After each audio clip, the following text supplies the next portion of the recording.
আসিয়া থেকে রামিসা 4 বছর 5 বছর এদেরকে টার্গেট করা হচ্ছে। রামিসার কথা মনে করলে আমি ঘুমাইতে পারি না। প্রকাশ্যে আমরা তো জনগণের হাতে তুলে খাও। বিকৃত মস্তিষ্কের যত লোকজন নেশাখোর বলেন যাই বলেন, প্রতিটা পুরুষ যেন ভয়ে আতঙ্কে এইরকম কাজ আর কখনো করতে না পারে। আসিয়া থেকে রামিসা প্রতিটা কত এতটুকু বাচ্চা 4 বছর 5 বছর এদেরকে টার্গেট করা হচ্ছে। তো আমরা চাই না আমার বাসায় বোন আছে, আপনার বাসায় বোন আছে, আমি আছি, আমাদের নিরাপত্তার স্বার্থে এই মেয়েদের নারীদের যথেষ্ট নিরাপত্তার জন্য ডাইরেক্ট সরাসরি অ্যাকশন নিতে হবে।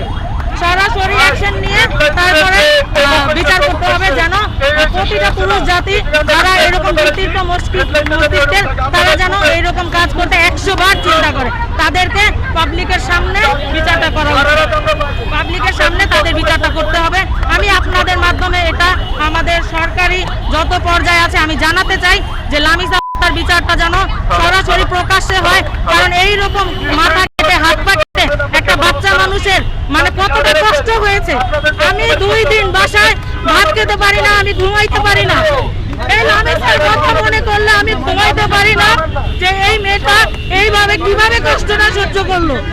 আমার মতো একটা মেয়ের পক্ষেও সম্ভব না এতটা কষ্ট সহ্য করার।